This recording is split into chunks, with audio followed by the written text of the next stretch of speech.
नमस्कार दोस्तों, स्वागत है आप सभी का हमारे यूट्यूब चैनल में। मैं हूं आपका दोस्त किशोर चंद्रा। दोस्तों, आज की इस वीडियो में हम बात करने वाले हैं टाटा मोटर्स के बारे में। जैसे कि आप सभी जानते हैं, टाटा मोटर कंपनी एक दिग्गज कंपनी है और टाटा मोटर भारत में ही नहीं दुनिया में अपने पैसेंजर व्हीकल और कमर्शियल व्हीकल के लिए जानी जाती है। मौजूदा वक्त में कंपनी के शेयर बाकी ऑटोमोबाइल कंपनियों की तुलना में कुछ ज़्यादा ही गिर चुका है, यहाँ तक कि पिछले 11 सालों के निचले स्तर पर आकर अब ट्रेड कर रहा है। आज हम इसके रिसेंट फाइनेंशियल कंडीशन के बारे में बात करेंगे, साथ ही करंट वैल्यूएशन और इन्वेस्टमेंट रिस्क के बारे में भी बात करेंगे।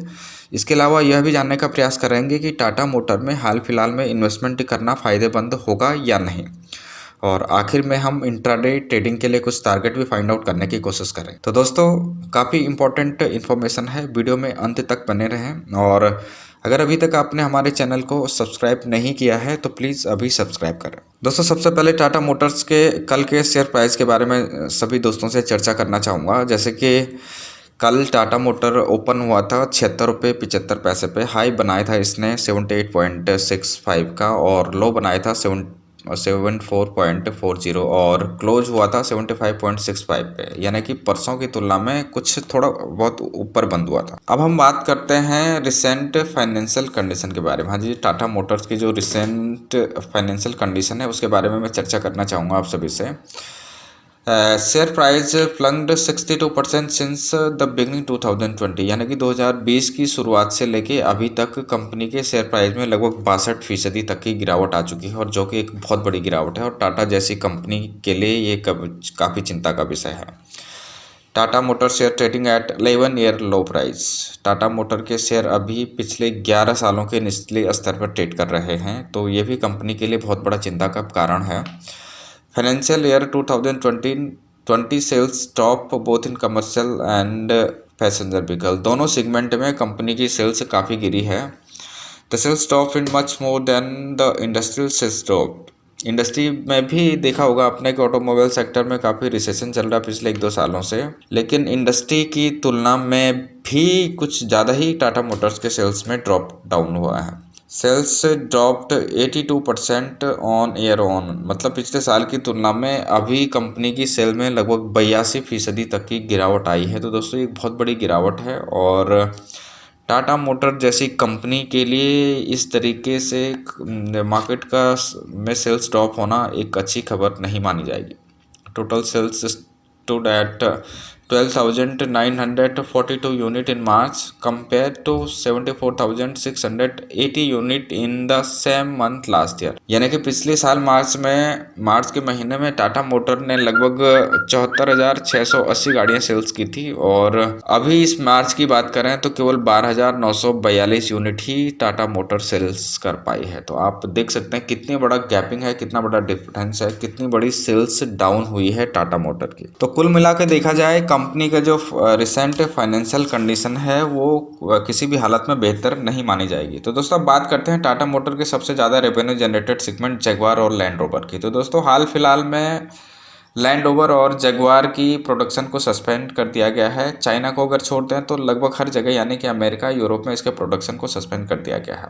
इस सेगमेंट की अगर बात करें तो मार्च क्वार्टर में 31% तक की गिरावट आ चुकी है, मतलब कि लैंड रोवर जगुआर ने पिछले क्वार्टर में 31% तक की गिरावट दिखाई है, जो कि काफ़ी ज़्यादा है। और अगर हम इसको यूनिट में कैलकुलेट करने की कोशिश करें तो ये यूनिट निकल के आती है 1,09,860, यानी कि 1,09,860 यूनिट कंपनी ने कम सेल की है। और अगर इसको बीते फाइनेंशियल ईयर 2020 की बात करें तो कुल गिरावट 12.20% की मानी जा रही है। और अगर इसको सेल्स में कन्वर्ट करें, यूनिट में कन्वर्ट करें तो 5,08,650 व्हीकल कम बेची गई हैं, यानी कि फाइनेंशियल ईयर 2019 की तुलना में 2020 में 5,08,650 गाड़ियां कम बिकी हैं। तो इसी से अंदाज़ा लगाया जा सकता है कि कंपनी की हाल फिलहाल में हालत किस तरीके से बिगड़ती जा रही है, और आने वाले कुछ समय में हालत में कोई विशेष सुधार होने की संभावनाएं भी कम ही दिख। कार की सबसे बड़ी मार्केट चाइना में भी बीते फरवरी लगभग 85% तक की गिरावट दर्ज की गई है, जो कि कोविड-19 के चलते भी देखी गई है। लेकिन ओवरऑल टाटा मोटर्स की जो सेल्स है वो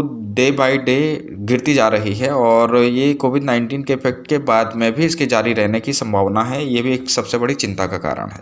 अब आगे बढ़ते हैं दोस्तों और बात करते हैं इसमें इन्वेस्टमेंट रिस्क की। तो दोस्तों सबसे पहला रिस्क तो यही है कि भारतीय बाजारों में भी टाटा मोटर की पकड़ कमज़ोर हो रही है, यानी कि भारतीय बाजारों में भी कंपनी का जो मार्केट शेयर है उसमें भी भारी गिरावट देखी जा रही है। तो ये भी एक बड़ा चिंता का विषय है। कंसोलिडेटेड नेट लिवरेज भी बढ़ने की संभावनाएं जताई जा रही हैं, जो कि 3.2x से बढ़कर 7.8x होने की संभावना है। यानी कि कंपनी की जितनी लाइबिलिटीज है वो कैश की और इक्विवेलेंट्स की तुलना में बढ़ने की संभावनाएं जताई जा रही है। इस लिहाज से देखा जाए तो स्थिति संतोषजनक नहीं मानी जाएगी। अब बात करते हैं टाटा मोटर्स में इन्वेस्टमेंट क्यों करनी चाहिए। तो दोस्तों लॉन्ग टर्म इन्वेस्टमेंट के लिए यह स्टॉक मल्टीबैगर बन सकता है। माना कि अभी कंडीशन कंपनी की कुछ ज़्यादा बेहतर नहीं है, लेकिन आने वाले दिनों में Tata motor market leader company है तो वहाँ पे बाउंस बैक जरूर करेगी।